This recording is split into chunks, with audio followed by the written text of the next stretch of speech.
Maggie and Tom Tulliver. Chapter 1. Tom Must Go to School. What I want, said Mr. Tulliver of Dorlcote Mill, what I want is to give Tom a good education. That was what I was thinking of when I gave notice for him to leave Th Academy at Lady Day. I meant to put him to a downright good school at Midsummer. The 2 years at Th Academy, Ud ha done well enough, the miller went on, if I'd meant to make a miller and farmer of him like myself. But I should like Tom to be a bit of a scholard, so as he might be up to the tricks these fellows as talk fine and write with a flourish. It 'ud be a help to me these lawsuits and things. Mr. Tulliver was speaking to his wife, a blonde, comely woman in a fan-shaped cap. Well, Mr. Tulliver, said she, you know best, but hadn't I better kill a couple fowl and have aunts and uncles to dinner next week, so as you may hear what Sister Glegg and Sister Pullet have got to say about it? There's a couple fowl wants killing. You may kill every fowl I the yard if you like, Bessie, but I shall ask neither aunt nor uncle what I'm to do. Why, my own lad, said Mr. Tulliver. Dear heart, said Mrs. Tulliver, how can you talk so, Mr. Tulliver? However, if Tom's to go to a new school, I should like him to go where I can wash him and mend him. Else he might as well have calico as linen, for they'd be one as yallow as other before they'd been washed half a dozen times. And then, when the box is goin' back'ards and for'ards, I could send the lad a cake or a pork pie or an apple. Well, we won't send him out reach the carrier's cart, if other things fit in, said Mr. Tulliver. But you mustn't put a spoke i' the wheel about the washin', if we can't get a school near enough. But it's an uncommon puzzling thing to know what school to pick. Mr. Tulliver paused a minute or two, and dived with both hands into his pockets, as if he hoped to find some idea there. Then he said, I know what I'll do, I'll talk it over Riley, he's coming tomorrow. Well, Mr. Tulliver, I've put the sheets out for the best bed, and Kezia's got 'em hanging at the fire. They aren't the best sheets, but they're good enough for anybody to sleep in, be he who he will. As Mrs. Tulliver spoke, she drew a bright bunch of keys from her pocket, and singled out one, rubbing her thumb and finger up and down it with a placid smile, while she looked at the clear fire. I think I've hit it, Bessie, said Mr. Tulliver after a short silence. Riley's as likely a man as any to know some school. He's had schooling himself, and goes about to all sorts of places, auctioneering and valleying and that. I want Tom to be such a sort o' man as Riley, as can talk pretty nigh as well as if it was all wrote out for him, and a good solid knowledge o' business too. Well, said Mrs. Tulliver, so far as talking proper and knowing everything, and walking with a bend in his back, and setting his hair up, I shouldn't mind the lad being brought up to that. But them fine-talking men from the big towns mostly wear the false shirt fronts. They wear a frill till it's all a mess, and then hide it with a bib. I know Riley does. And then if Tom's to go and live at Mudport like Riley, he'll have a house with a kitchen hardly big enough to turn in, and never get a fresh egg for his breakfast, and sleep up 3 pair o' stairs, or 4 for what I know, and be burnt to death before he can get down. No, said Mr. Tulliver. I've no thoughts of his going to Mudport. I mean him to set up his office at St. Ogg's, close by us, and live at home. I doubt Tom's a bit slowish. He takes after your family, Bessie. Yes, that he does, said Mrs. Tulliver. He's wonderful for liking a deal o' salt in his broth. That was my brother's way, and my father's before him. It seems a bit of a pity, though, said Mr. Tulliver, as the lad should take after the mother's side instead o' the little wench. The little un takes after my side now. She's twice as cute as Tom. Yes, Mr. Tulliver, and it all runs to naughtiness. How to keep her in a clean pinafore 2 hours together passes my cunning. And now you put me I mind, continued Mrs. Tulliver, rising and going to the window. I don't know where she is now, and it's pretty nigh tea time. Ah, I thought so, there she is, wanderin' up and down by the water like a wild thing. She'll tumble in some day. Mrs. Tulliver rapped the window sharply, beckoned, and shook her head. You talk o' cuteness, Mr. Tulliver, she said as she sat down, but I'm sure the child's very slow some things, for if I send her upstairs to fetch anything, she forgets what she's gone for. Pooh, nonsense, said Mr. Tulliver. She's a straight, black-eyed wench as anybody need wish to see, and she can read almost as well as the parson. But her hair won't curl, all I can do with it, and she's so franzy about having it put paper, and I've such work as never was to make her stand, and have it pinched with irons. Cut it off short, said the father rashly.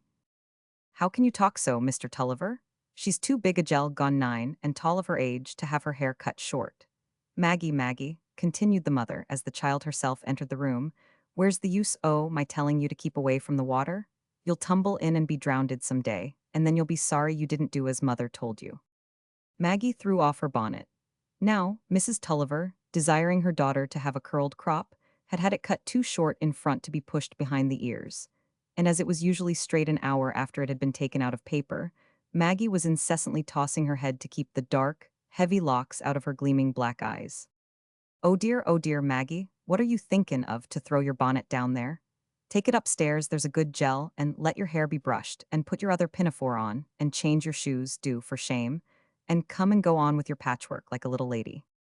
"Oh, mother," said Maggie in a very cross tone, "I don't want to do my patchwork." "What, not your pretty patchwork, to make a counterpane for your Aunt Glegg?" "It's silly work," said Maggie, with a toss of her mane, "tearing things to pieces to sew 'em together again, and I don't want to sew anything for my Aunt Glegg, I don't like her." Exit Maggie, drawing her bonnet by the string, while Mr. Tulliver laughs audibly. "I wonder at you as you'll laugh at her, Mr. Tulliver," said the mother, "and her aunts will have it as it's me spoils her." Chapter 2: The Choice of a School.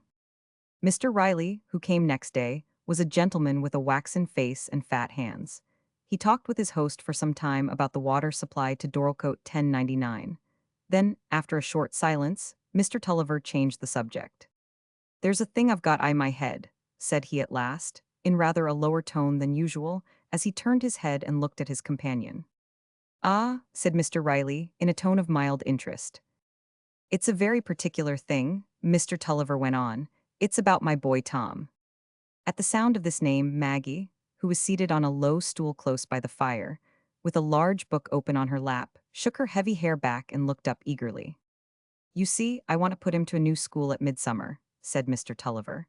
"He's common away from the academy at Lady Day, and I shall let him run loose for a quarter, but after that I want to send him to a downright good school, where they'll make a scholard of him."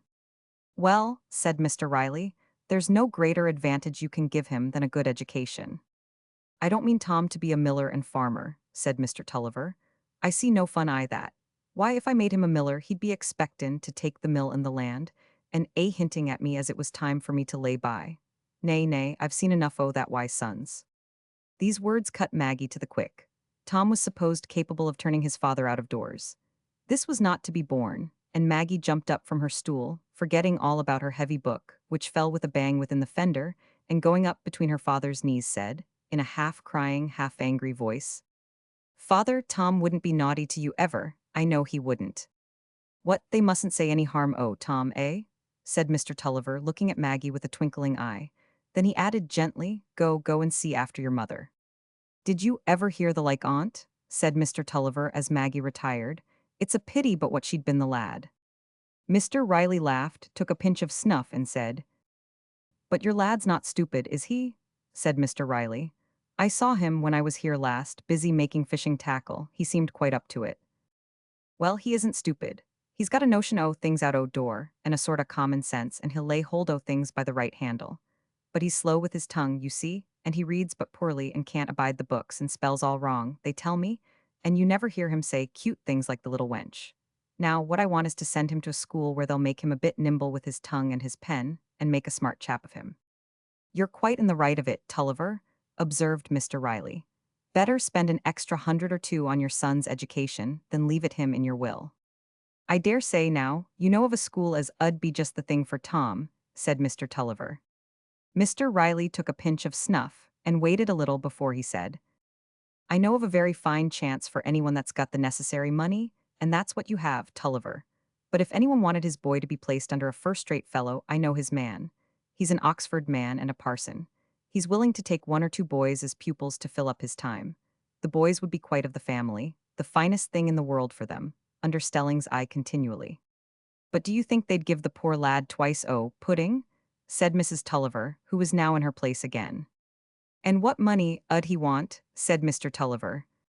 "Stelling is moderate in his terms, he's not a grasping man," said Mr. Riley. "I've no doubt he'd take your boy at 100. I'll write to him about it if you like." Mr. Tulliver rubbed his knees and looked at the carpet. "But belike he's a bachelor," observed Mrs. Tulliver, "and I've no opinion o' housekeepers. It 'ud break my heart to send Tom where there's a housekeeper, and I hope you won't think of it, Mr. Tulliver." "You may set your mind at rest on that score, Mrs. Tulliver," said Mr. Riley, "for Stelling is married to as nice a little woman as any man need wish for a wife. There isn't a kinder little soul in the world." "Father," broke in Maggie, who had stolen to her father's elbow again, listening with parted lips, while she held her doll topsy-turvy and crushed its nose against the wood of the chair. "Father, is it a long way off where Tom is to go? Shan't we ever go to see him?" "I don't know, my wench," said the father tenderly. "Ask Mr. Riley, he knows." Maggie came round promptly in front of Mr. Riley and said, "How far is it, please, sir?" "Oh, a long, long way off," that gentleman answered. "You must borrow the 7-leagued boots to get to him." "That's nonsense," said Maggie, tossing her head and turning away with the tears springing to her eyes. "Hush, Maggie, for shame of you, chattering so," said her mother. "Come and sit down on your little stool and hold your tongue, do." "But," added Mrs. Tulliver, who had her own alarm awakened, "is it so far off as I couldn't wash him and mend him?" "About 15 miles, that's all," said Mr. Riley. "You can drive there and back in a day quite comfortably. Or Stelling is a kind, pleasant man, he'd be glad to have you stay." "But it's too far off for the linen, I doubt," said Mrs. Tulliver sadly. Chapter 3: Tom Comes Home. Tom was to arrive early one afternoon, and there was another fluttering heart besides Maggie's when it was late enough for the sound of the gig wheels to be expected. For if Mrs. Tulliver had a strong feeling, it was fondness for her boy. At last the sound came, and in spite of the wind, which was blowing the clouds about, and was not likely to respect Mrs. Tulliver's curls and cap strings, she came and stood outside the door with her hand on Maggie's head. "There he is, my sweet lad, but he's got never a collar on, it's been lost on the road, I'll be bound, and spoilt the set." Mrs. Tulliver stood with her arms open. Maggie jumped first on one leg and then on the other, while Tom stepped down from the gig and said, "Hallo, Yap, what are you there?" Then he allowed himself to be kissed willingly enough, though Maggie hung on his neck in rather a strangling fashion, while his blue eyes wandered towards the croft and the lambs and the river, where he promised himself that he would begin to fish the first thing tomorrow morning. He was a lad with light brown hair, cheeks of cream and roses, and full lips. "Maggie," said Tom, taking her into a corner as soon as his mother was gone out to examine his box, "you don't know what I've got in my pockets," nodding his head up and down as a means of rousing her sense of mystery. "No," said Maggie. "How stodgy they look, Tom. Is it Marl's marbles or cobnuts?" Maggie's heart sank a little because Tom always said it was no good playing with her at those games, she played so badly. "Marls? No, I've swapped all my marls with the little fellows, and cobnuts are no fun, you silly, only when the nuts are green, but see here." He drew something out of his right-hand pocket. "What is it?" said Maggie in a whisper. "I can see nothing but a bit of yellow." "Why, it's a new guess, Maggie." "Oh, I can't guess, Tom," said Maggie impatiently. "Don't be a spitfire, else I won't tell you," said Tom, thrusting his hand back into his pocket. "No, Tom," said Maggie, laying hold of the arm that was held stiffly in the pocket. "I'm not cross, Tom. It was only because I can't bear guessing. Please be good to me." Tom's arm slowly relaxed and he said, "Well then, it's a new fish line. 2 new uns, one for you, Maggie, all to yourself. I wouldn't go halves in the toffee and gingerbread on purpose to save the money, and Gibson and Spouncer fought with me because I wouldn't. And here's hooks. See here, I say, won't we go and fish tomorrow down by Round Pond? And you shall catch your own fish and put the worms on and everything. Won't it be fun?" Maggie's answer was to throw her arms round Tom's neck and hug him, and hold her cheek against his without speaking, while he slowly unwound some of the line, saying, after a pause, "Wasn't I a good brother, now, to buy you a line all to yourself? You know, I needn't have bought it if I hadn't liked." "Yes, very, very good. I do love you, Tom." Tom had put the line back in his pocket, and was looking at the hooks one by one before he spoke again. "And the fellows fought me because I wouldn't give in about the toffee." "Oh dear, I wish they wouldn't fight at your school, Tom. Didn't it hurt you?" "Hurt me? No," said Tom, putting up the hooks again. Then he took out a large pocket knife and slowly opened the largest blade and rubbed his finger along it. At last he said, "I gave Spouncer a black eye, I know. That's what he got by wanting to leather me. I wasn't going to go halves because anybody leathered me." "Oh, how brave you are, Tom. I think you're like Samson. If there came a lion roaring at me, I think you'd fight him, wouldn't you, Tom?"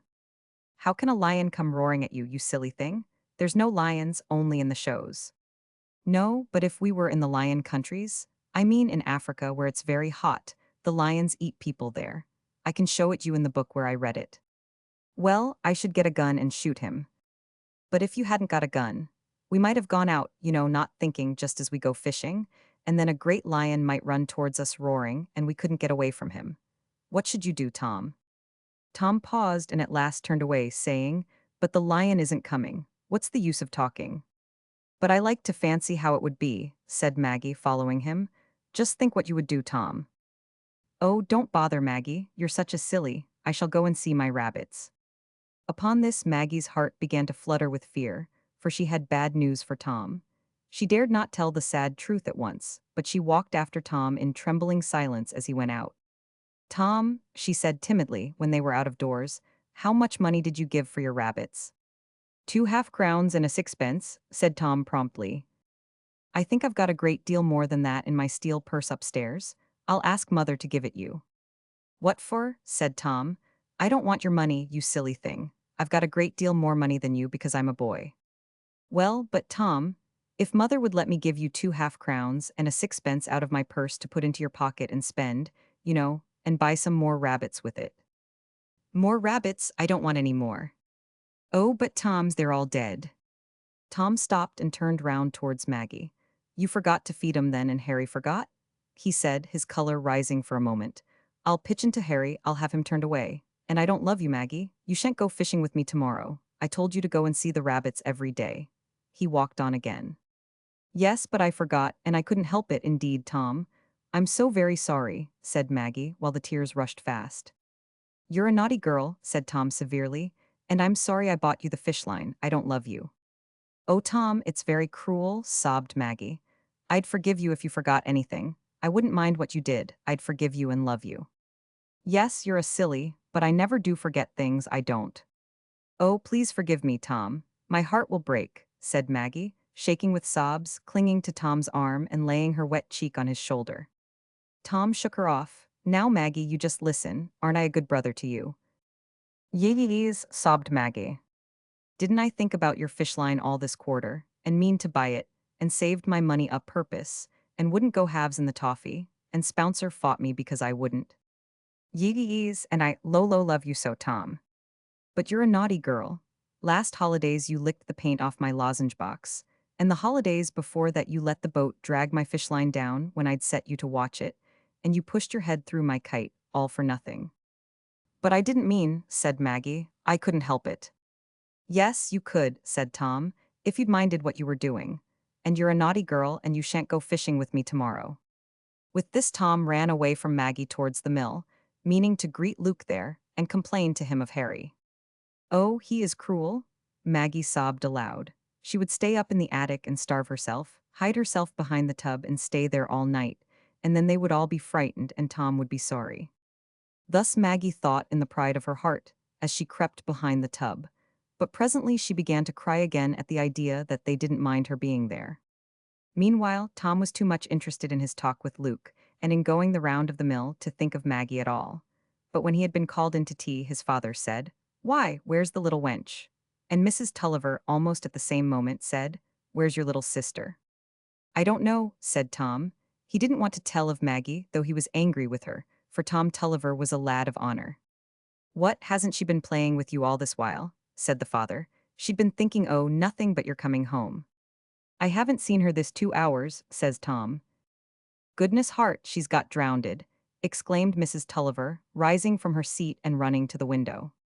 Nay, she's none drownded, said Mr. Tulliver.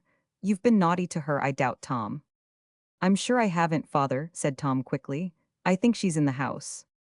Perhaps up in that attic, said Mrs. Tulliver, singing and talking to herself and forgetting all about mealtimes. You go and fetch her down, Tom, said Mr. Tulliver rather sharply. And be good to her, do you hear? Else I'll let you know better. Maggie, who had taken refuge in the attic, knew Tom's step, and her heart began to beat with the shock of hope. But he only stood still on the top of the stairs and said, Maggie, you're to come down. Then she rushed to him and clung round his neck, sobbing, Oh, Tom, please forgive me. I can't bear it. I will always be good, always remember things. Do love me, please, dear Tom. And the boy quite forgot his desire to punish her as much as she deserved. He actually began to kiss her in return and say, Don't cry then, Magsie. Here, eat a bit of cake. Maggie's sobs began to subside, and she put out her mouth for the cake and bit a piece. And then Tom bit a piece, just for company, and they ate together, and rubbed each other's cheeks and brows and noses together while they ate like two friendly ponies. "Come along, Magsie, and have tea," said Tom at last. So ended the sorrows of this day, and the next morning Maggie was to be seen trotting out with her own fishing rod in one hand and a handle of the basket in the other. She had told Tom, however, that she should like him to put the worms on the hook for her. They were on their way to the round pool, that wonderful pool which the floods had made a long while ago. The sight of the old spot always heightened Tom's good humor, and he opened the basket and prepared their tackle. He threw Maggie's line for her and put the rod into her hand. She thought it probable that the small fish would come to her hook and the large ones to Tom's. But after a few moments she had forgotten all about the fish and was looking dreamily at the glassy water when Tom said, in a loud whisper, "Look, look, Maggie," and came running to prevent her from snatching her line away. Maggie was frightened lest she had been doing something wrong, as usual, but presently Tom drew out her line and brought a large tench bouncing out upon the grass. Tom was excited. "Oh, Maxie, you little duck, empty the basket." Maggie did not know how clever she had been, but it was quite enough that Tom called her Magsie and was pleased with her. There was nothing to mar her delight in the whispers and the dreamy silences, when she listened to the light dipping sounds of the rising fish, and the gentle rustling, as if the willows and the reeds in the water had their happy whisperings also. Maggie thought it would make a very nice heaven to sit by the pool in that way, and never be scolded. She never knew she had a bite until Tom told her, it is true, but she liked fishing very much. It was one of their happy mornings. They trotted along and sat down together, with no thought that life would ever change much for them. They would only get bigger and not go to school, and it would always be like the holidays. They would always live together and be very, very fond of each other. Chapter 4, All About a Jam Puff.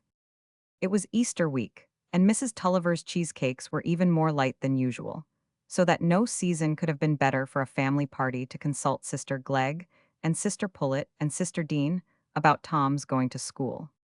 On Wednesday, the day before the aunts and uncles were coming, Tom and Maggie made several inroads into the kitchen, where great preparations were being made, and were induced to keep aloof for a time only by being allowed to carry away some of the good things to eat. "Tom," said Maggie, as they sat on the boughs of the elder tree, eating their jam puffs, "shall you run away tomorrow?" "No," said Tom slowly, "no, I shan't." "Why, Tom, because Lucy's coming." "No," said Tom, opening his pocket knife and holding it over the last jam puff with his head on one side. "What do I care about Lucy? She's only a girl, she can't play at bandy." "Is it the tipsy cake, then?" said Maggie, while she leaned forward towards Tom with her eyes fixed on the knife. "No, you silly, that'll be good the day after. It's the pudding. I know what the pudding's to be, apricot roll-up, oh my buttons." With this the knife came down on the puff, and in a moment that dainty lay in too, but the result was not pleasing to Tom, and after a few moments' thought he said, "Shut your eyes, Maggie." "What for?" "You never mind what for, shut 'em when I tell you." Maggie obeyed. "Now which'll you have, Maggie, right hand or left?" "I'll have that with the jam run out," said Maggie, keeping her eyes shut to please Tom. "Why, you don't like that, you silly. You may have it if it comes to you fair, but I shan't give it you without. Right or left? You choose now, said Tom, as Maggie peeped. "You keep your eyes shut now, else you shan't have any." So Maggie shut her eyes quite close, till Tom told her to say which, and then she said, "Left hand." "You've got it," said Tom, in rather a bitter tone. "What, the bit with the jam run out?" "No, here, take it," said Tom firmly, handing the best piece to Maggie. "Oh, please, Tom, have it. I don't mind, I like the other. Please take this." "No, I shan't," said Tom, almost crossly. Maggie began to eat up her half-puff with great relish. But Tom had finished his own first, and had to look on while Maggie ate her last morsel or two, without noticing that Tom was looking at her. "Oh, you greedy thing," said Tom when she had eaten the last morsel. Maggie turned quite pale. "Oh, Tom, why didn't you ask me?" "I wasn't going to ask you for a bit, you greedy. You might have thought of it without, when you knew I gave you the best bit." "But I wanted you to have it. You know I did," said Maggie in an injured tone. "Yes, but I wasn't going to do what wasn't fair. But if I go halves, I'll go 'em fair, only I wouldn't be a greedy." With this Tom jumped down from his bough and threw a stone with a hoig to Yap, who had also been looking on wistfully while the jam puff vanished. Maggie sat still on her bough and gave herself up to misery.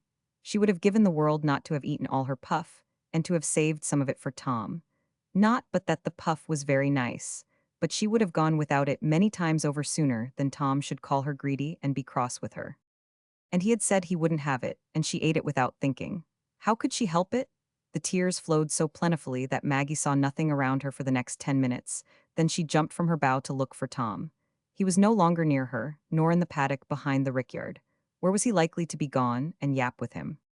Maggie ran to the high bank against the great holly tree, where she could see far away towards the floss. There was Tom in the distance, but her heart sank again as she saw how far off he was on his way to the great river, and that he had another companion besides Yap, naughty Bob Jacken, whose task of frightening the birds was just now at a standstill. It must be owned that Tom was fond of Bob's company. How could it be otherwise? Bob knew, directly he saw a bird's egg, whether it was a swallow's or a tomtit's or a yellow hammer's. He found out all the wasps' nests and could set all sorts of traps. He could climb the trees like a squirrel and had quite a magical power of finding hedgehogs and stoats. And every holiday time Maggie was sure to have days of grief because Tom had gone off with Bob. Well, there was no help for it. He was gone now, and Maggie could think of no comfort but to sit down by the holly or wander lonely by the hedgerow, nursing her grief. Chapter 5: The Family Party. On the day of the family party, Aunt Glegg was the first to arrive, and she was followed not long afterwards by Aunt Pullet and her husband. Maggie and Tom, on their part, thought their Aunt Pullet tolerable, because she was not their Aunt Glegg. Tom always declined to go more than once during his holidays to see either of them. Both his uncles tipped him that once, of course, but at his Aunt Pullet's there were a great many toads to pelt in the cellar area, so that he preferred the visit to her. Maggie disliked the toads and dreamed of them horribly, but she liked her Uncle Pullet's musical snuff box. When Maggie and Tom came in from the garden with their father and their Uncle Glegg, they found that Aunt Dean and Cousin Lucy had also arrived. Maggie had thrown her bonnet off very carelessly, and coming in with her hair rough as well as out of curl, rushed at once to Lucy, who was standing by her mother's knee. Lucy put up the neatest little rosebud mouth to be kissed. Everything about her was neat: her little round neck with the row of coral beads, her little straight nose, not at all snubby, her little clear eyebrows, rather darker than her curls to match her hazel eyes, which looked up with shy pleasure at Maggie, taller by the head, though scarcely a year older. "Oh, Lucy," burst out Maggie after kissing her, "you'll stay with Tom and me, won't you? Oh, kiss her, Tom." Tom, too, had come up to Lucy, but he was not going to kiss her, no. He came up to her with Maggie because it seemed easier, on the whole, than saying, "How do you do?" to all those aunts and uncles. "Heyday," said Aunt Glegg loudly. "Do little boys and gels come into a room without taking notice their uncles and aunts? That wasn't the way when I was a little gel." "Go and speak to your aunts and uncles, my dears," said Mrs. Tulliver. She wanted also to whisper to Maggie a command to go and have her hair brushed. "Well, and how do you do? And I hope you're good children, are you?" said Aunt Glegg in the same loud way as she took their hands, hurting them with her large rings and kissing their cheeks much against their desire. "Look up, Tom, look up. Boys as go to boarding schools should hold their heads up. Look at me now." Tom would not do so and tried to draw his hand away. "Put your hair behind your ears, Maggie, and keep your frock on your shoulder." Aunt Glegg always spoke to them in this loud way, as if she thought them quite deaf, or perhaps rather silly. "Well, my dears," said Aunt Pullet sadly, "you grow wonderful fast. I doubt they'll outgrow their strength," she added, looking over their heads at their mother. "I think the gel has too much hair. I'd have it thinned and cut shorter, sister, if I was you. It isn't good for her health, it's that as makes her skin so brown, I shouldn't wonder. Don't you think so, Sister Dean?" "I can't say I'm sure, sister," said Mrs. Dean. "No, no," said Mr. Tulliver. "The child's healthy enough, there's nothing ails her. There's red wheat as well as white, for that matter, and some like the dark grain best. But it 'ud be as well if Bessie 'ud have the child's hair cut, so as it 'ud lie smooth." Maggie now wished to learn from her Aunt Dean whether she would leave Lucy behind to stay at the 1099. Aunt Dean would hardly ever let Lucy come to see them, to Maggie's great regret. "You wouldn't like to stay behind without mother, should you, Lucy?" she said to her little daughter. "Yes, please, mother," said Lucy timidly, blushing very pink all over her little neck. "Well done, Lucy. Let her stay, Mrs. Dean, let her stay," said Mr. Dean, a large man who held a silver snuff-box very tightly in his hand, and now and then exchanged a pinch with Mr. Tulliver. "Maggie," said Mrs. Tulliver, beckoning Maggie to her, and whispering in her ear as soon as this point of Lucy's staying was settled, "Go and get your hair brushed, do, for shame. I told you not to come in without going to Martha first. You know I 999. Tom, come out with me," whispered Maggie, pulling his sleeve as she passed him, and Tom followed willingly enough. "Come upstairs with me, Tom," she whispered when they were outside the door. "There's something I want to do before dinner." "There's no time to play at anything before dinner," said Tom. "Oh yes, there is time for this. Do come, Tom." Tom followed Maggie upstairs into her mother's room and saw her go at once to a drawer, from which she took a large pair of scissors. "What are they for, Maggie?" said Tom. Maggie answered by seizing her front locks and cutting them straight across the middle of her forehead. "Oh, my buttons, Maggie, you'll catch it," exclaimed Tom. "You'd better not cut any more off." Snip went the great scissors again while Tom was speaking, and he couldn't help feeling it was rather good fun. Maggie would look so queer. "Here, Tom, cut it behind for me," said Maggie, much excited. "You'll catch it, you know," said Tom as he took the scissors. "Never mind, make haste," said Maggie, giving a little stamp with her foot. Her cheeks were quite flushed. One delicious grinding snip, and then another and another. The hinder locks fell heavily on the floor, and soon Maggie stood cropped in a jagged, uneven manner. "Oh, Maggie," said Tom, jumping round her and slapping his knees as he laughed. "Oh, my buttons, what a queer thing you look. Look at yourself in the glass." Maggie felt an unexpected pang. She didn't want her hair to look pretty. She only wanted people to think her a clever little girl, and not to find fault with her untidy head. But now, when Tom began to laugh at her, the affair had quite a new aspect. She looked in the glass, and still Tom laughed and clapped his hands, while Maggie's flushed cheeks began to pale and her lips to tremble a little. "Oh, Maggie, you'll have to go down to dinner directly," said Tom. "Oh my." "Don't laugh at me, Tom," said Maggie, with an outburst of angry tears, stamping and giving him a push. "Now then, Spitfire," said Tom. "What did you cut it off for then? I shall go down, I can smell the dinner going in." He hurried downstairs at once. Maggie could see clearly enough, now the thing was done, that it was very foolish, and that she should have to hear and think more about her hair than ever. As she stood crying before the glass, she felt it impossible to go down to dinner and endure the severe eyes and severe words of her aunts, while Tom and Lucy and Martha, who waited at table, and perhaps her father and her uncles, would laugh at her. For if Tom had laughed at her, of course everyone else would. And if she had only let her hair alone, she could have sat with Tom and Lucy, and had the apricot pudding and the custard. "Miss Maggie, you're to come down this minute," said Kezia, entering the room after a few moments. "Lawks, what have you been a-doing? I never see such a fright." "Don't, Kezia," said Maggie angrily. "Go away."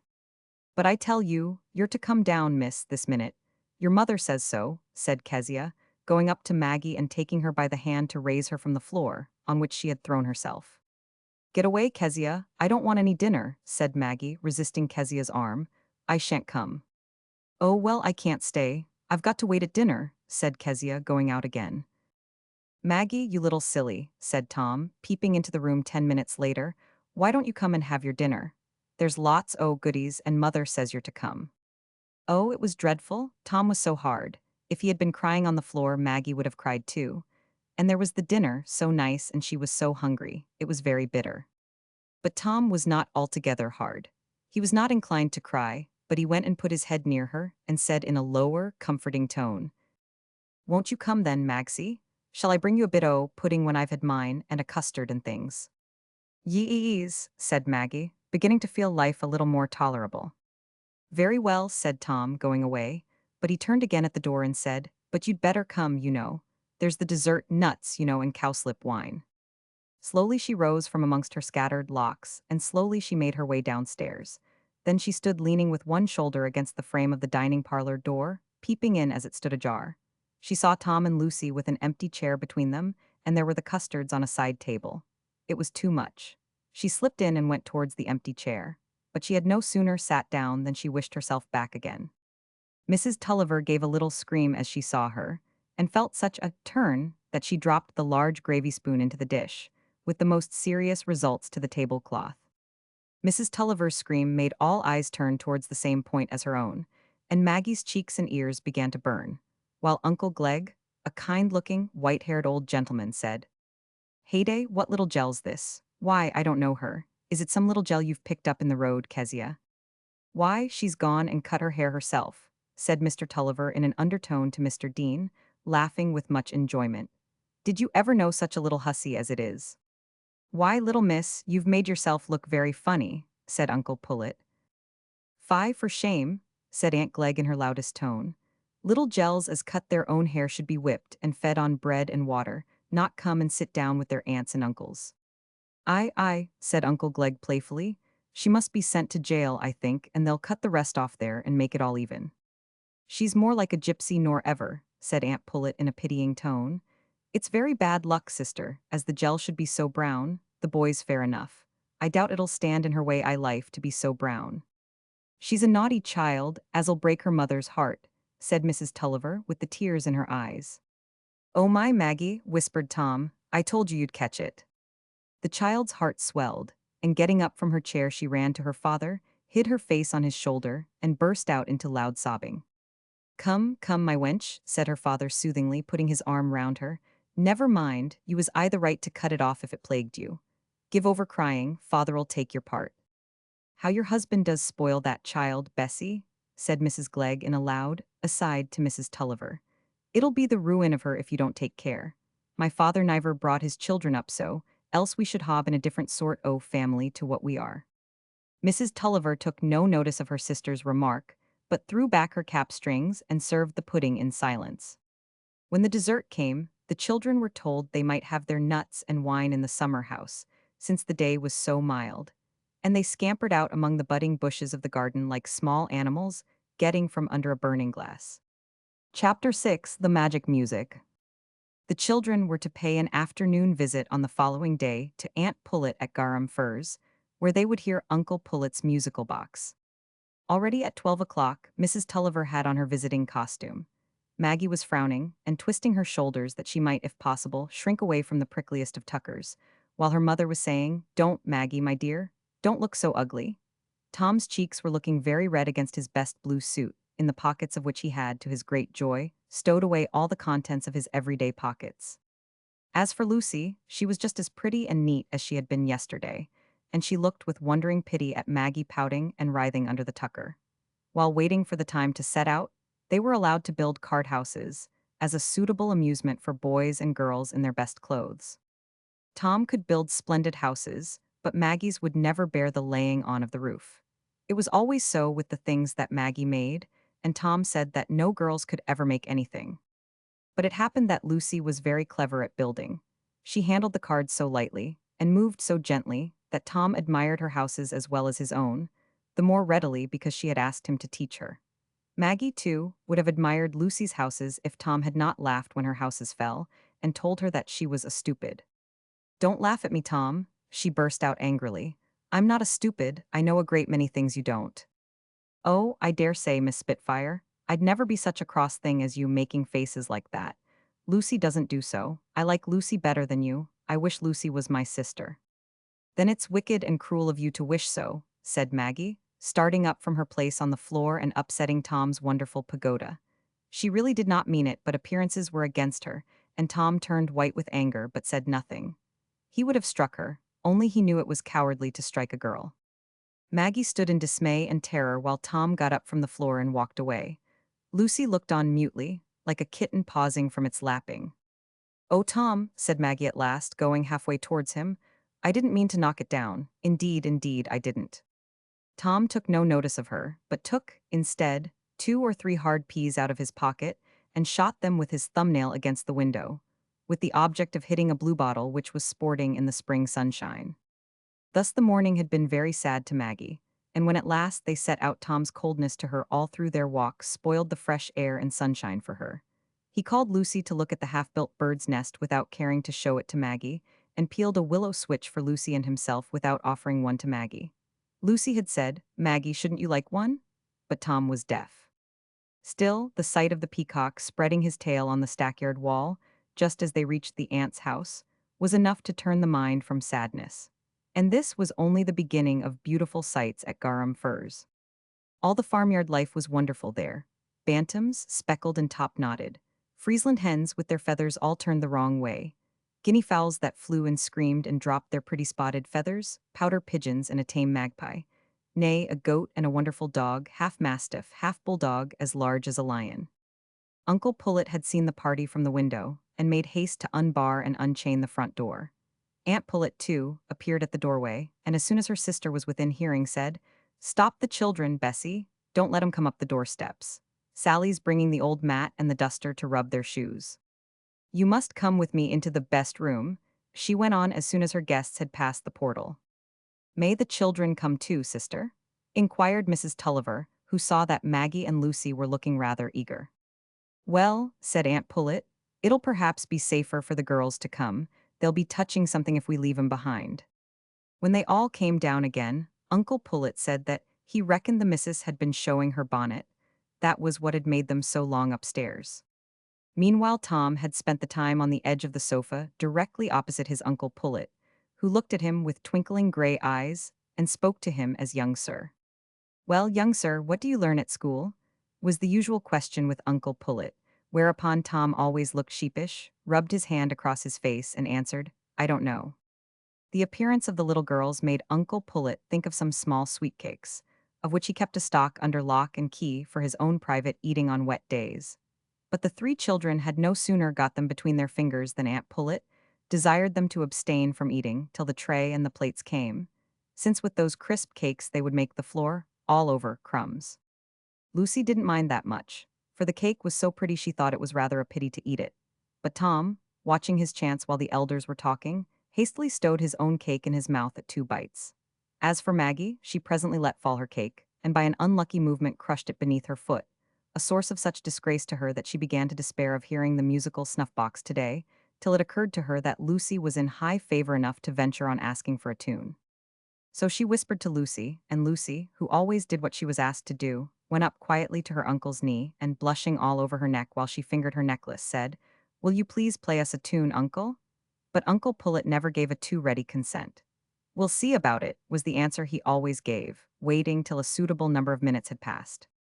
Perhaps the waiting increased Maggie's enjoyment when the tune began. For the first time she quite forgot that she had a load on her mind, that Tom was angry with her. And by the time "Hush, ye pretty warbling choir" had been played, her face wore that bright look of happiness while she sat still with her hands clasped, which sometimes comforted her mother that Maggie could look pretty now and then, in spite of her brown skin. But when the magic music ceased, she jumped up and running towards Tom, put her arm round his neck and said, "Oh, Tom, isn't it pretty?" Now Tom had his glass of cowslip wine in his hand, and Maggie jerked him so as to make him spill half of it. He would have been an extreme milksop if he had not said angrily, "Look there now." "Why don't you sit still, Maggie?" her mother said peevishly. "Little gels mustn't come to see me if they behave in that way," said Aunt Pullet. "Why, you're too rough, little miss," said Uncle Pullet. Poor Maggie sat down again, with the music all chased out of her soul. Mrs. Tulliver wisely took an early opportunity of suggesting that, now they were rested after their walk, the children might go and play out of doors.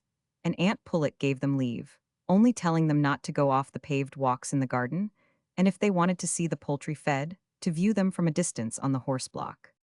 For a long time after the children had gone out, the elders sat deep in talk about family matters, till at last Mrs. Pullet, observing that it was tea time, turned to reach from a drawer a fine damask napkin, which she pinned before her in the fashion of an apron. Then the door was thrown open. But instead of the tea tray, Sally brought in an object so startling that both Mrs. Pullet and Mrs. Tulliver gave a scream, causing Uncle Pullet to swallow a lozenge he was sucking, for the 5th time in his life, as he afterwards noted. The startling object was no other than little Lucy, with one side of her person, from her small foot to her bonnet crown, wet and discolored with mud, holding out 2 tiny blackened hands and making a very piteous face. Chapter 7: Maggie is Very Naughty. As soon as the children reached the open air, Tom said, "Here, Lucy, you come along with me," and walked off to the place where the toads were, as if there were no Maggie in existence. Lucy was naturally pleased that Cousin Tom was so good to her, and it was very amusing to see him tickling a fat toad with a piece of string, when the toad was safe down the area, with an iron grating over him. Still, Lucy wished Maggie to enjoy the sight also, especially as she would doubtless find a name for the toad, and say what had been his past history. For Lucy loved Maggie's stories about the live things they came upon by accident, how Mrs. Earwig had a wash at home, and one of her children had fallen into the hot copper, for which reason she was running so fast to fetch the doctor. So now the desire to know the history of a very portly toad made her run back to Maggie and say, "Oh, there is such a big, funny toad, Maggie. Do come and see." Maggie said nothing but turned away from her with a deep frown. She was actually beginning to think that she should like to make Lucy cry by slapping or pinching her, especially as it might vex Tom, whom it was of no use to slap, even if she dared, because he didn't mind it. And if Lucy hadn't been there, Maggie was sure he would have made friends with her sooner. Tickling a fat toad is an amusement that does not last, and Tom by and by began to look round for some other mode of passing the time. But in so prim a garden, where they were not to go off the paved walks, there was not a great choice of sport. "I say, Lucy," he began, nodding his head up and down as he coiled up his string again, "what do you think I mean to do?" "What, Tom?" said Lucy. "I mean to go to the pond and look at the pike. You may go with me if you like." "Oh, Tom, dare you?" said Lucy. "Aunt said we mustn't go out of the garden." "Oh, I shall go out at the other end of the garden," said Tom. "Nobody'll see us. Besides, I don't care if they do, I'll run off home." "But I couldn't run," said Lucy. "Oh, never mind, they won't be cross with you," said Tom. "You say I took you." Tom walked along, and Lucy trotted by his side. Maggie saw them leaving the garden and could not resist the impulse to follow. She kept a few yards behind them unseen by Tom, who was watching for the pike, a highly interesting monster. He was said to be so very old, so very large, and to have such a great appetite. "Here, Lucy," he said in a loud whisper, "come here." Lucy came carefully as she was bidden, and bent down to look at what seemed a golden arrowhead darting through the water. It was a water snake, Tom told her, and Lucy at last could see the wave of its body, wondering very much that a snake could swim. Maggie had drawn nearer and nearer. She must see it too, though it was bitter to her, like everything else, since Tom did not care about her seeing it. At last she was close by Lucy, and Tom turned round and said, "Now get away, Maggie. There's no room for you on the grass here. Nobody asked you to come." Then Maggie, with a fierce thrust of her small brown arm, pushed poor little pink and white Lucy into the couch-rodden mud. Tom could not restrain himself, and gave Maggie 2 smart slaps on the arm as he ran to pick up Lucy, who lay crying helplessly. Maggie retreated to the roots of a tree a few yards off and looked on. Why should she be sorry? Tom was very slow to forgive her, however sorry she might have been. "I shall tell Mother, you know, Miss Mag," said Tom, as soon as Lucy was up and ready to walk away. It was not Tom's practice to tell, but here justice clearly demanded that Maggie should be visited with the utmost punishment. "Sally," said Tom when they reached the kitchen door, "Sally, tell Mother it was Maggie pushed Lucy into the mud." Sally, as we have seen, lost no time in presenting Lucy at the parlor door. "Goodness gracious," Aunt Pullet exclaimed after giving a scream. "Keep her at the door, Sally. Don't bring her off the oilcloth, whatever you do." "Why, she's tumbled into some nasty mud," said Mrs. Tulliver, going up to Lucy. "If you please, it was Miss Maggie as pushed her in," said Sally. "Master Tom's been and said so, and they must ha' been to the pond, for it's only there they could ha' got into such dirt." "There it is, Bessie, it's what I've been telling you," said Mrs. Pullet. "It's your children, there's no knowing what they'll come to." Mrs. Tulliver went out to speak to these naughty children, supposing them to be close at hand. But it was not until after some search that she found Tom leaning with rather a careless air against the white paling of the poultry yard, and lowering his piece of string on the other side as a means of teasing the turkey cock. "Tom, you naughty boy, where's your sister?" said Mrs. Tulliver in a distressed voice. "I don't know," said Tom. "Why, where did you leave her?" said his mother, looking round. "Sitting under the tree against the pond," said Tom. "Then go and fetch her in this minute, you naughty boy. And how could you think o' going to the pond and taking your sister where there was dirt? You know she'll do mischief if there's mischief to be done." The idea of Maggie sitting alone by the pond roused a fear in Mrs. Tulliver's mind, and she mounted the horse block to satisfy herself by a sight of that fatal child, while Tom walked, not very quickly, on his way towards her. "They're such children for the water, mine are," she said aloud, without reflecting that there was no one to hear her. "They'll be brought in dead and drowned some day. I wish that river was far enough." But when she not only failed to see Maggie, but presently saw Tom returning from the pond alone, she hurried to meet him. "Maggie's nowhere about the pond, Mother," said Tom. "She's gone away." Chapter 8: Maggie and the Gypsies. After Tom and Lucy had walked away, Maggie's quick mind formed a plan which was not so simple as that of going home. No, she would run away and go to the gypsies, and Tom should never see her anymore. She had been often told she was like a gypsy, and half wild, so now she would go and live in a little brown tent on the common. The gypsies, she considered, would gladly receive her, and pay her much respect on account of her superior knowledge. She had once mentioned her views on this point to Tom, and suggested that he should stain his face brown, and they should run away together. But Tom rejected the scheme with contempt, observing that gypsies were thieves, and hardly got anything to eat, and had nothing to drive but a donkey. Today, however, Maggie thought her misery had reached a pitch at which gypsydom was her only refuge, and she rose from her seat on the roots of the tree with the sense that this was a great crisis in her life. She would run straight away till she came to Dunlow Common, where there would certainly be gypsies, and cruel Tom, and the rest of her relations who found fault with her, should never see her any more. She thought of her father as she ran along, but made up her mind that she would secretly send him a letter by a small gypsy, who would run away without telling where she was, and just let him know that she was well and happy, and always loved him very much. Maggie soon got out of breath with running, but by the time that Tom got to the pond again, she was at the distance of 3 long fields, and was on the edge of the lane leading to the highroad. She presently passed through the gate into the lane, and she was soon aware, not without trembling, that there were 2 men coming along the lane in front of her. She had not thought of meeting strangers, and, to her surprise, while she was dreading their scolding as a runaway, one of the men stopped, and in a half-whining, half-coaxing tone asked her if she had a copper to give a poor fellow. Maggie had a sixpence in her pocket, her Uncle Glegg's present, which she drew out and gave this poor fellow with a polite smile. "That's the only money I've got," she said. "Thank you, little miss," said the man in a less grateful tone than Maggie expected, and she even saw that he smiled and winked at his companion. She now went on, and turning through the first gate that was not locked, crept along by the hedgerows. She was used to wandering about the fields by herself, and was less timid there than on the highroad. Sometimes she had to climb over high gates, but that was a small evil. She was getting out of reach very fast, and she should probably soon come within sight of Dunlow Common. She hoped so, for she was getting rather tired and hungry. It was still broad daylight, yet it seemed to her that she had been walking a very great distance indeed, and it was really surprising that the common did not come in sight. At last, however, the green fields came to an end, and Maggie found herself looking through the bars of a gate into a lane, with a wide margin of grass on each side of it. She crept through the bars of the gate and walked on with a new spirit, and at the next bend in the lane Maggie actually saw the little black tent with the blue smoke rising before it which was to be her refuge. She even saw a tall female figure by the column of smoke, doubtless the gypsy mother who provided the tea and other groceries. It was astonishing to herself that she did not feel more delighted.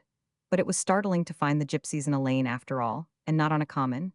Indeed, it was rather disappointing, for a mysterious common, where there were sand pits to hide in, and one was out of everybody's reach, had always made part of Maggie's picture of gypsy life. She went on, however, and before long a tall figure, who proved to be a young woman with a baby on her arm, walked slowly to meet her. Maggie looked up in the new face and thought that her Aunt Pullet and the rest were right when they called her a gypsy.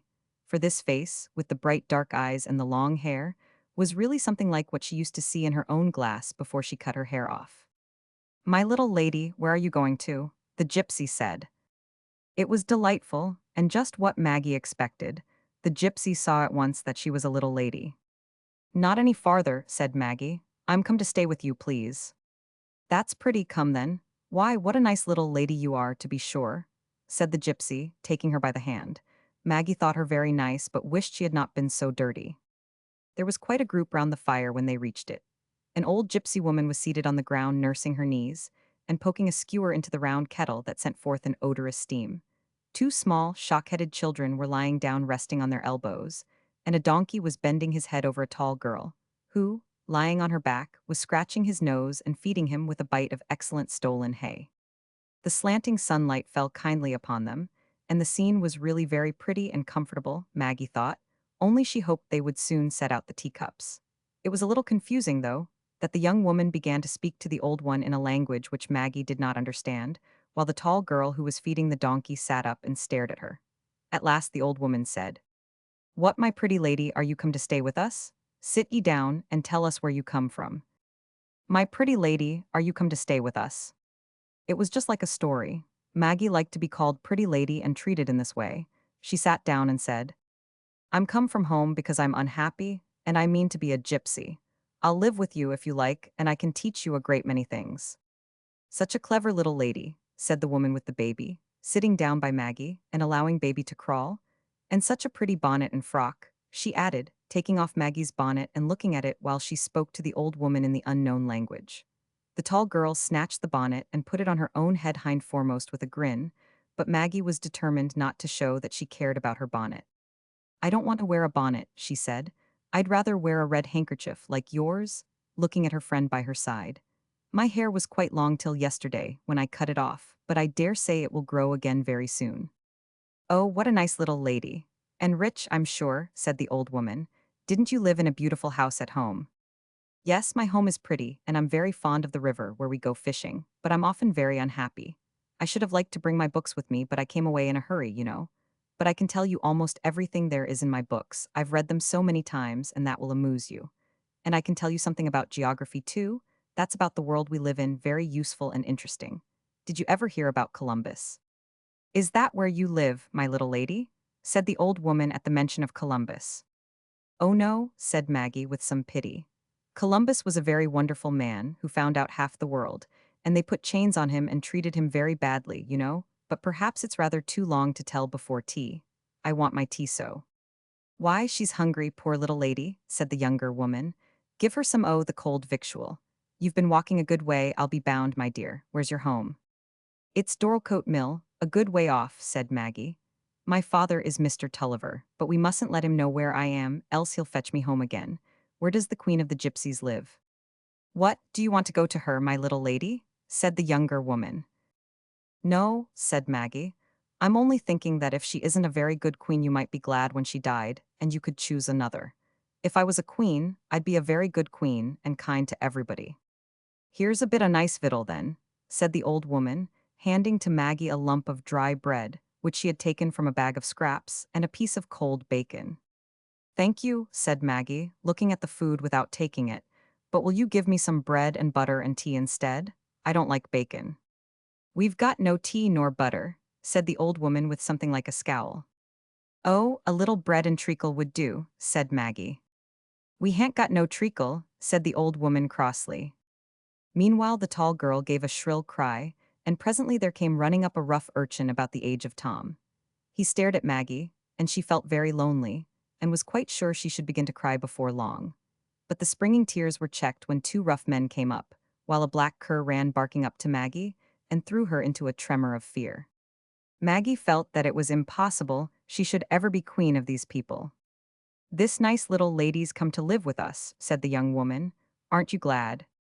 "I, very glad," said the younger man, who was soon examining Maggie's silver thimble and other small matters that had been taken from her pocket. He returned them all except the thimble to the younger woman, and she immediately restored them to Maggie's pocket, while the men seated themselves, and began to attack the contents of the kettle, a stew of meat and potatoes, which had been taken off the fire and turned out into a yellow platter. Chapter 9: The Gypsy Queen Abdicates. Maggie began to think that Tom must be right about the gypsies. They must certainly be thieves, unless the man meant to return her thimble by and by. All thieves, except Robin Hood, were wicked people. The women now saw she was frightened.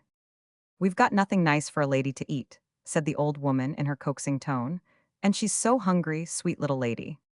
"Here, my dear, try if you can eat a bit o' this," said the younger woman, handing some of the stew on a brown dish with an iron spoon to Maggie, who dared not refuse it, though fear had chased away her appetite. If her father would but come by in the gig and take her up. Or even if Jack the Giant Killer, or Mr. Greatheart, or St. George who slew the dragon on the halfpennies, would happen to pass that way. "What, you don't like the smell of it, my dear?" said the young woman, observing that Maggie did not even take a spoonful of the stew. "Try a bit, come." "No, thank you," said Maggie, trying to smile in a friendly way. "I haven't time, I think it seems getting darker. I think I must go home now and come again another day, and then I can bring you a basket with some jam tarts and things." Maggie rose from her seat when the old gypsy woman said, stop a bit, little lady. We'll take you home all safe when we've done supper. You shall ride home like a lady." Maggie sat down again, with little faith in this promise, though she presently saw the tall girl putting a bridle on the donkey and throwing a couple of bags on his back. "Now then, little missus," said the younger man, rising and leading the donkey forward. Tell us where you live. What's the name o' the place? Dorlcote Mill is my home, said Maggie eagerly. My father is Mr. Tulliver, he lives there. What, a big mill a little way this side o' St. Ogg's? Yes, said Maggie. Is it far off? I think I should like to walk there, if you please. No, no, it'll be getting dark. We must make haste. And the donkey'll carry you as nice as can be, you'll see. He lifted Maggie as he spoke and set her on the donkey. Here's your pretty bonnet, said the younger woman, putting it on Maggie's head. And you'll say we've been very good to you, won't you? And what a nice little lady we said you was. Oh yes, thank you, said Maggie. I'm very much obliged to you, but I wish you'd go with me too. Ah, you're fondest o' me, aren't you? Said the woman. But I can't go, you'll go too fast for me. It now appeared that the man also was to be seated on the donkey, holding Maggie before him, and no nightmare had ever seemed to her more horrible. When the woman had patted her on the back and said goodbye, the donkey, at a strong hint from the man's stick, set off at a rapid walk along the lane towards the point Maggie had come from an hour ago. Maggie was completely terrified at this ride on a short-paced donkey, with a gypsy behind her who considered that he was earning half a crown. Two low thatched cottages, the only houses they passed in this lane, seemed to add to the dreariness. They had no windows to speak of, and the doors were closed. It was probable that they were inhabited by witches, and it was a relief to find that the donkey did not stop there. At last, oh sight of joy! This lane, the longest in the world, was coming to an end and was opening on a broad highroad where there was actually a coach passing, and there was a finger-post at the corner. She had surely seen that finger-post before. To St. Ogg's 2 miles. The gypsy really meant to take her home, then. He was probably a good man after all, and might have been rather hurt at the thought that she didn't like coming with him alone. This idea became stronger as she felt more and more certain that she knew the road quite well, when, as they reached a crossroad, Maggie caught sight of someone coming on a horse which seemed familiar to her. "Oh, stop, stop," she cried out. "There's my father, oh father, father." The sudden joy was almost painful, and before her father reached her she was sobbing. Great was Mr. Tulliver's wonder, for he had been paying a visit to a married sister, and had not yet been home. "Why, what's the meaning o' this?" he said, checking his horse, while Maggie slipped from the donkey and ran to her father's stirrup. "The little miss lost herself, I reckon," said the gypsy. "She'd come to our tent at the far end o' Dunlow Lane, and I was bringing her where she said her home was. It's a good way to come arter being on the tramp all day." "Oh yes, father, he's been very good to bring me home," said Maggie. "A very kind good man." "Here then, my man," said Mr. Tulliver, taking out 5 shillings. "It's the best day's work you ever 999. I couldn't afford to lose the little wench. Here, lift her up before me." "Why, Maggie, how's this, how's this?" he said, as they rode along, while she laid her head against her father and sobbed. "How came you to be rambling about and lose yourself?" "Oh, father," sobbed Maggie, "I ran away because I was so unhappy. Tom was so angry with me. I couldn't bear it." "Pooh, pooh," said Mr. Tulliver soothingly. "You mustn't think o' running away from father. What 'ud father do without his little wench?" "Oh no, I never will again, father, never." Mr. Tulliver spoke his mind very strongly when he reached home that evening, and Maggie never heard one reproach from her mother, or one taunt from Tom, about running away to be queen of the gypsies. Chapter 10, Tom at School. In due time Tom found himself at King's Lorton, under the care of the Rev. Walter Stelling, a big, broad-chested man, not yet 30, with fair hair standing erect, large light gray eyes, and a deep bass voice. The schoolmaster had made up his mind to bring Tom on very quickly during the first half-year. But Tom did not greatly enjoy the process, though he made good progress in a very short time. The boy was, however, very lonely, and longed for playfellows. In his secret heart he yearned to have Maggie with him, though, when he was at home, he always made it out to be a great favor on his part to let Maggie trot by his side on his pleasure excursions. And before this dreary half-year was ended Maggie actually came. Mrs. Stelling had given a general invitation for the little girl to come and stay with her brother, so when Mr. Tulliver drove over to King's Lorton late in October, Maggie came too. It was Mr. Tulliver's first visit to see Tom, for the lad must learn, he had said, not to think too much about home. "Well, my lad," the miller said to Tom, when Mr. Stelling had left the room, and Maggie had begun to kiss Tom freely, "you look rarely. School agrees with you." Tom wished he had looked rather 99. "I don't think I am well, father," said Tom. I wish you'd ask Mr. Stelling not to let me do Euclid. It brings on the toothache, I think. Euclid, my lad, why what's that? Said Mr. Tulliver. Oh, I don't know. It's definitions and axioms and triangles and things. It's a book one. V got to learn in, there's no sense in it. Go, go, said Mr. Tulliver. You mustn't say so. You must learn what your master tells you. He knows what it's right for you to learn. I'll help you now, Tom, said Maggie. I'm come to stay ever so long if Mrs. Stelling asks me. I've brought my box and my pinafores, haven't I, father? You help me, you silly little thing, said Tom. I should like to see you doing one of my lessons. Why, I learn Latin too. Girls never learn such things, they're too silly. I know what Latin is very well, said Maggie confidently. Latin's a language. There are Latin words in the dictionary. There's bonus, a gift. Now you're just wrong there, Miss Maggie, said Tom. You think you're very wise, but bonus means good. As it happens, bonus, bona, bonum. Well, that's no reason why it shouldn't mean gift, said Maggie stoutly. It may mean several things, almost every word does. There's lawn, it means the grass plot, as well as the stuff handkerchiefs are made of. Well done, little un, said Mr. Tulliver, laughing, while Tom felt rather disgusted. Mrs. Stelling did not mention a longer time than a week for Maggie's stay, but Mr. Stelling said that she must stay a fortnight. Now then, come with me into the study, Maggie, said Tom, as their father drove away. What do you shake and toss your head now for, you silly? It makes you look as if you were crazy. Oh, I can't help it, said Maggie. Don't tease me, Tom. Oh, what books? She exclaimed as she saw the bookcases in the study. How I should like to have as many books as that. Why, you couldn't read one of 'em, said Tom triumphantly. They're all Latin. No, they aren't, said Maggie. I can read the back of this, History of the Decline and Fall of the Roman Empire. Well, what does that mean? You don't know, said Tom, wagging his head. But I could soon find out, said Maggie. Why, how? I should look inside and see what it was about. You'd better not, Miss Maggie, said Tom, seeing her hand on the volume. Mr. Stelling lets nobody touch his books without leave, and I shall catch it if you take it out. Oh, very well, let me see all your books then, said Maggie, turning to throw her arms round Tom's neck and rub his cheek with her small round nose. Tom, in the gladness of his heart at having dear old Maggie to dispute with and crow over again, seized her round the waist and began to jump with her round the large library table. Away they jumped with more and more vigor, till at last, reaching Mr. Stelling's reading stand, they sent it thundering down with its heavy books to the floor. Tom stood dizzy and aghast for a few minutes, dreading the appearance of Mr. or Mrs. Stelling. Oh, I say, Maggie, said Tom at last, lifting up the stand, we must keep quiet here, you know. If we break anything, Mrs. Stelling'll make us cry peccavi. What's that? Said Maggie. Oh, it's the Latin for a good scolding, said Tom. Is she a cross woman? Said Maggie. I believe you, said Tom with a nod.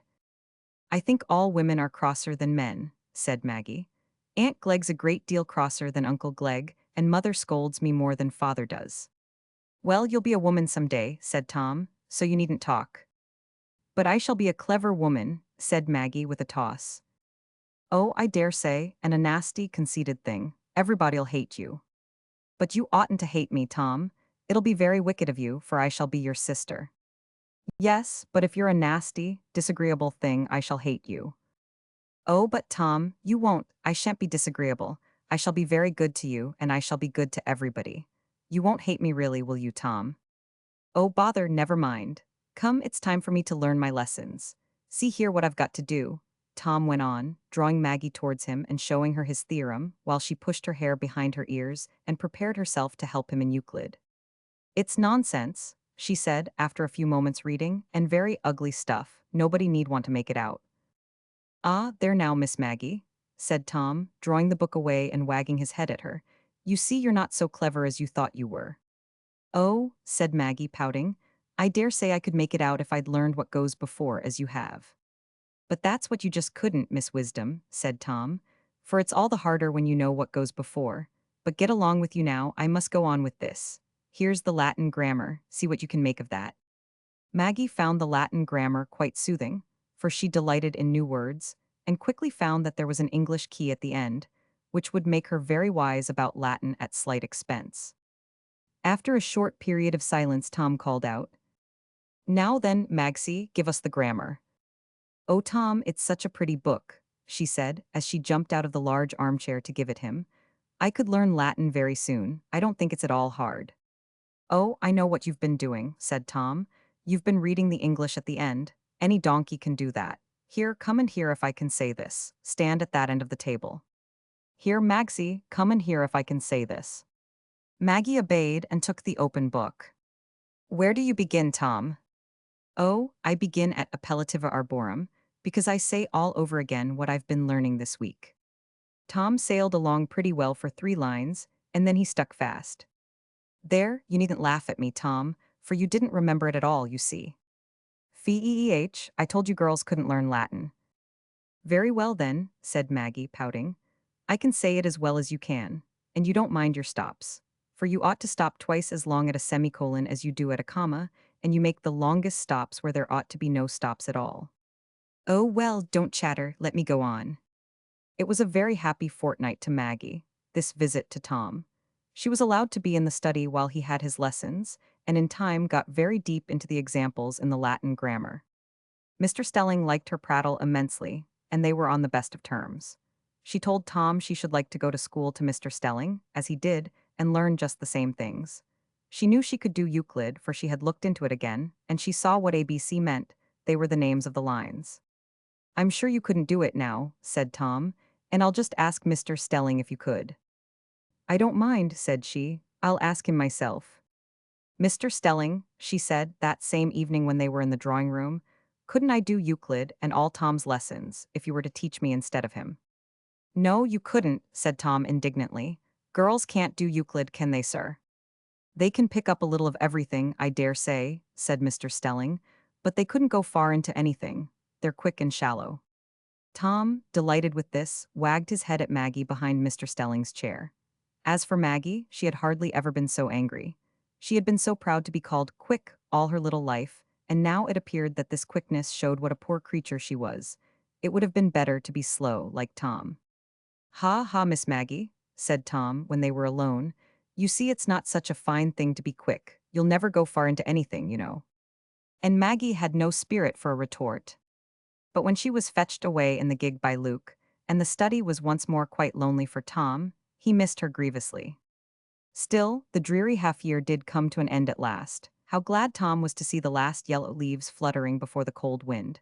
The dark afternoons and the first December snow seemed to him far livelier than the August sunshine, and that he might make himself the surer about the flight of the days that were carrying him homeward, he stuck 21 sticks deep in a corner of the garden, when he was 3 weeks from the holidays, and pulled one up every day with a great wrench, throwing it to a distance.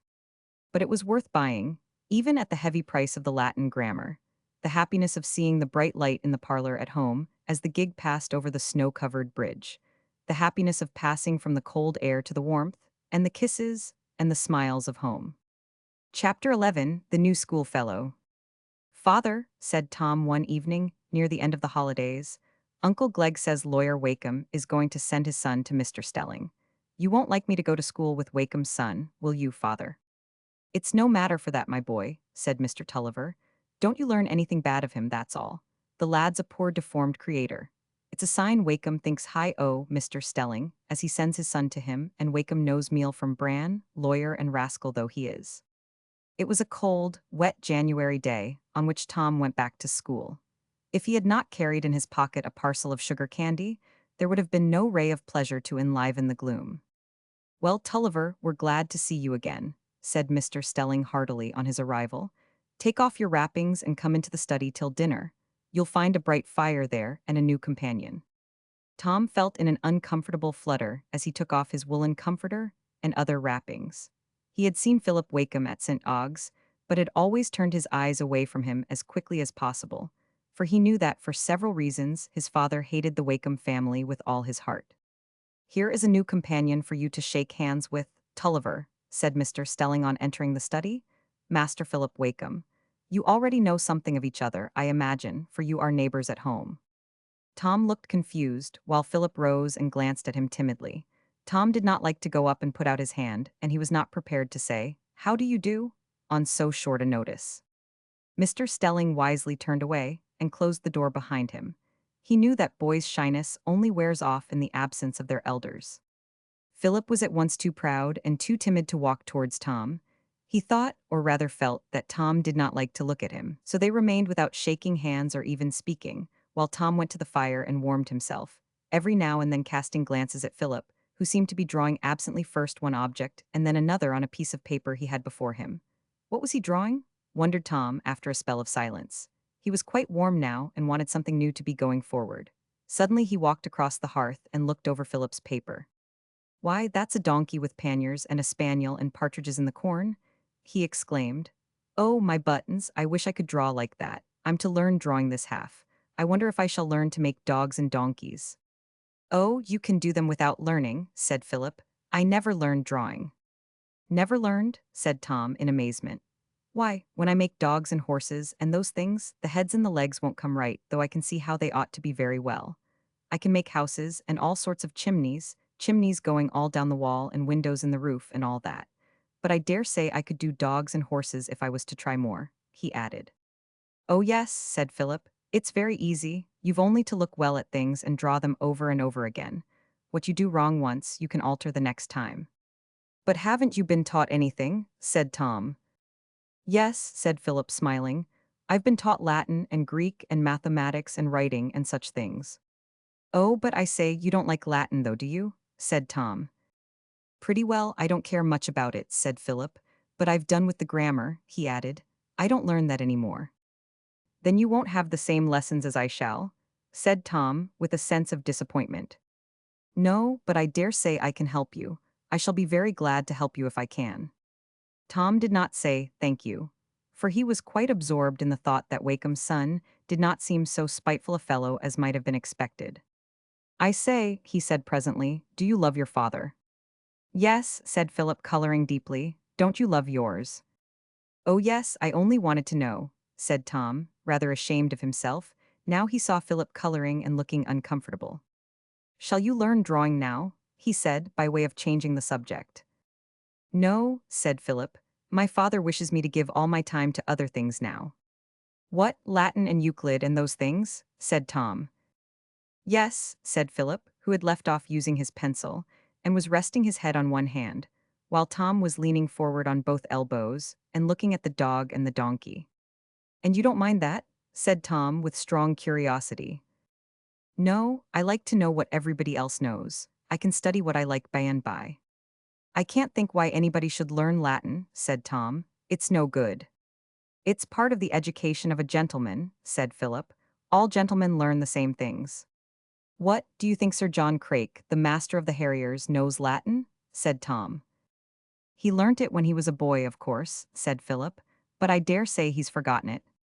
"Oh, well, I can do that then," said Tom readily.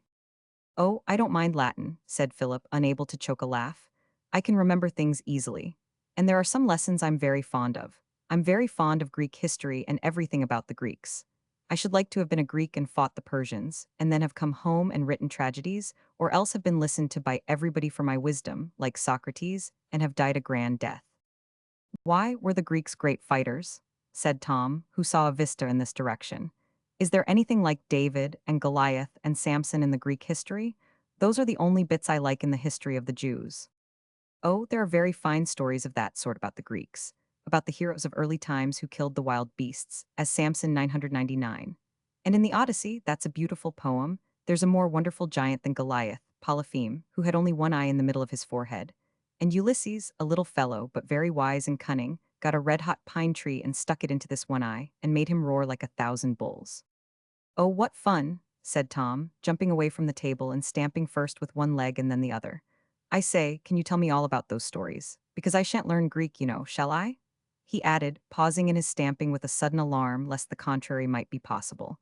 "Does every gentleman learn Greek? Will Mr. Stelling make me begin with it, do you think?"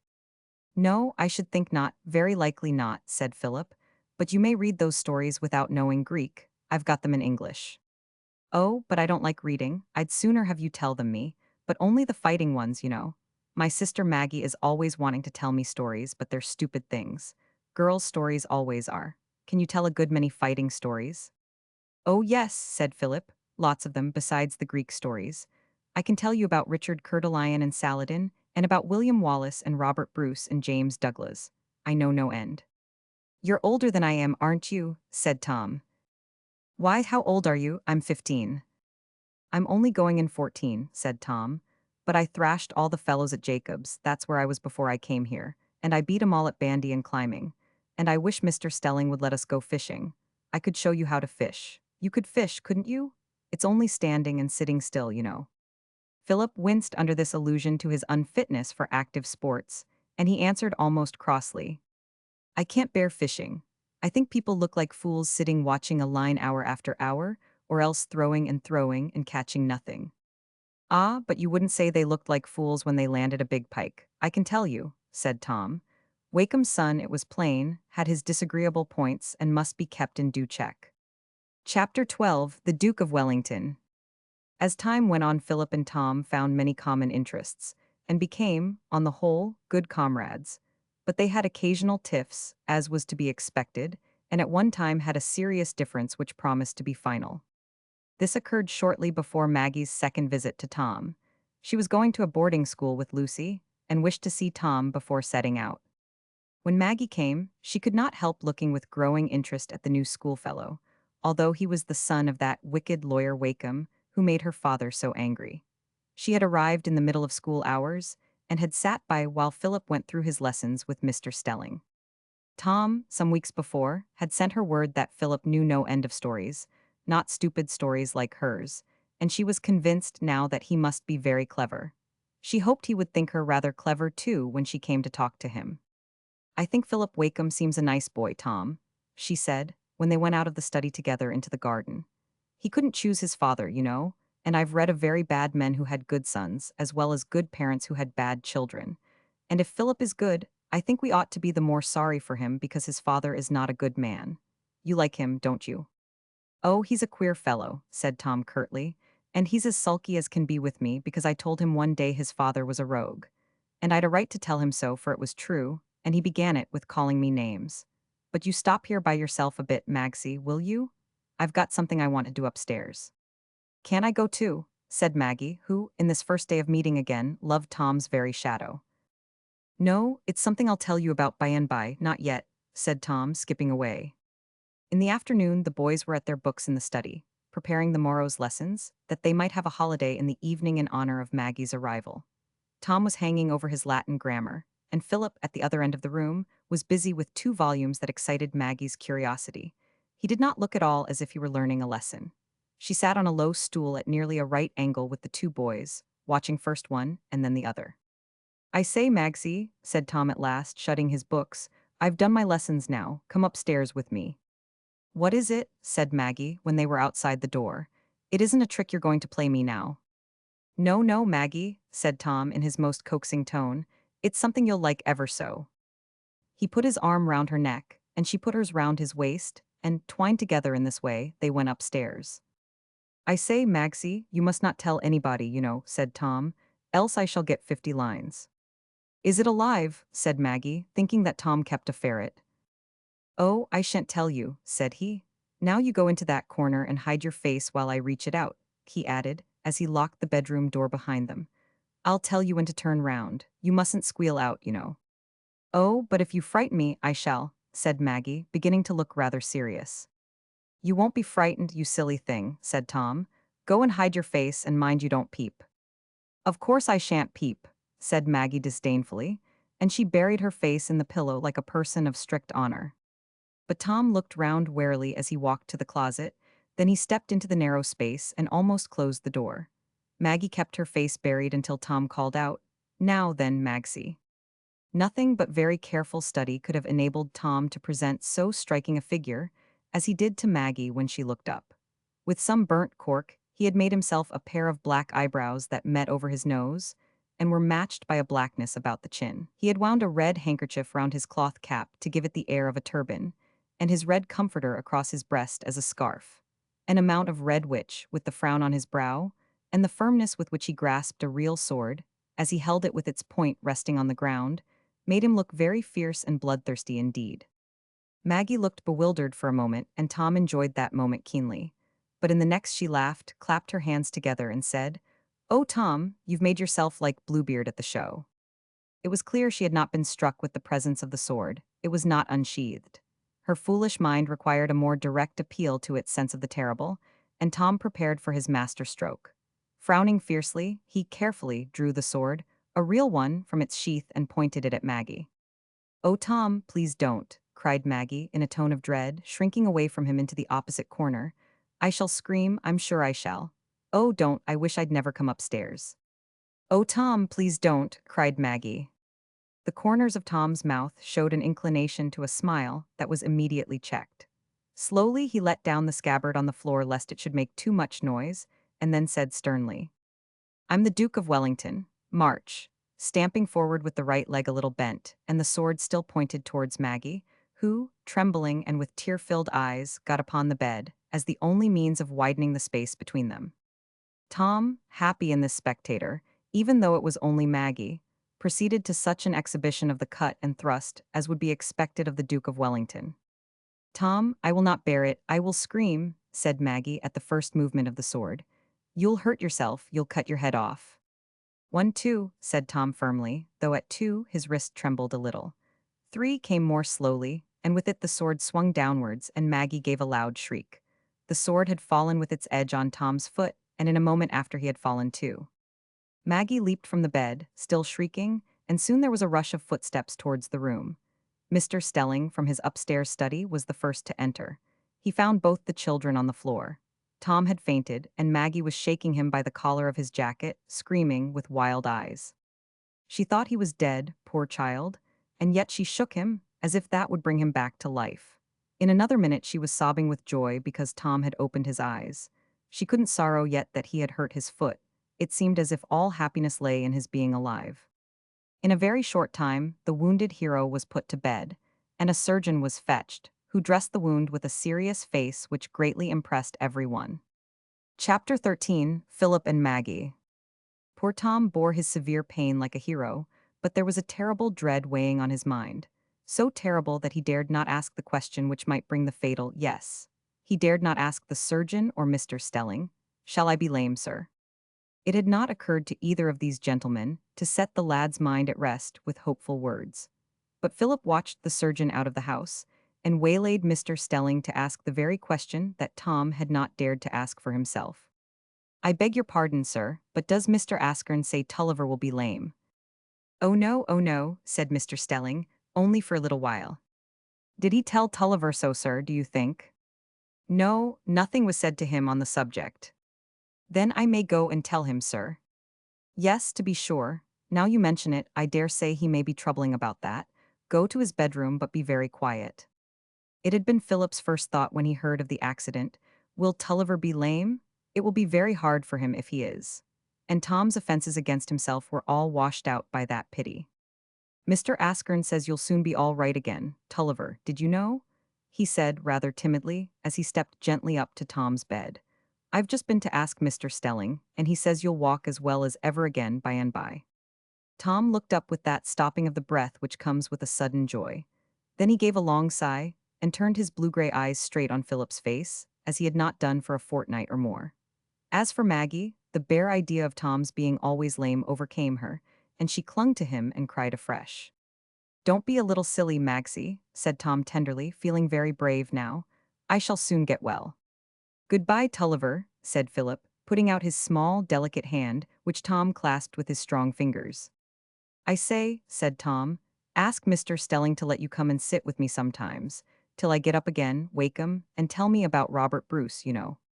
After that, Philip spent all his time out of lesson hours with Tom and Maggie.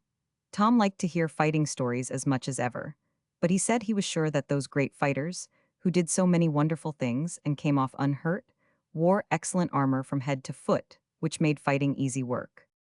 One day, soon after Philip had been to visit Tom, he and Maggie were in the study alone together while Tom's foot was being dressed. Philip was at his books, and Maggie went and leaned on the table near him to see what he was doing, for they were quite old friends now and perfectly at home with each other. "What are you reading about in Greek?" she said. "It's poetry, I can see that because the lines are so short." "It's about the lame man I was telling you of yesterday," he answered, resting his head on his hand and looking at her as if he were not at all sorry to stop. Maggie continued to lean forward, resting on her arms, while her dark eyes got more and more fixed and vacant, as if she had quite forgotten Philip and his book. Maggie, said Philip after a minute or two, still leaning on his elbow and looking at her, if you had had a brother like me, do you think you should have loved him as well as Tom? Maggie started a little and said, What? Philip repeated his question. Oh yes, better, she answered immediately. No, not better because I don't think I could love you better than Tom, but I should be so sorry for you. Philip colored. Maggie, young as she was, felt her mistake. Hitherto she had behaved as if she were quite unconscious of Philip's deformity. But you are so very clever, Philip, and you can play and sing, she added quickly. I wish you were my brother, I'm very fond of you. And you would stay at home with me when Tom went out and you would teach me everything, wouldn't you? Greek and everything. But you'll go away soon and go to school, Maggie, said Philip, and then you'll forget all about me and not care for me any more. And then I shall see you when you're grown up and you'll hardly take any notice of me. Oh no, I shan't forget you, I'm sure, said Maggie, shaking her head very seriously. I never forget anything, and I think about everybody when I'm away from them. I think about poor Yap. He's got a lump in his throat and Luke says he'll die. Only don't you tell Tom because it will vex him so. You never saw Yap. He's a queer little dog. Nobody cares about him but Tom and me. Do you care as much about me as you do about Yap, Maggie? Said Philip, smiling rather sadly. Oh yes, I should think so, said Maggie, laughing. I'm very fond of you, Maggie. I shall never forget you, said Philip. And when I'm very unhappy, I shall always think of you and wish I had a sister with dark eyes just like yours. Why do you like my eyes? Said Maggie, well pleased.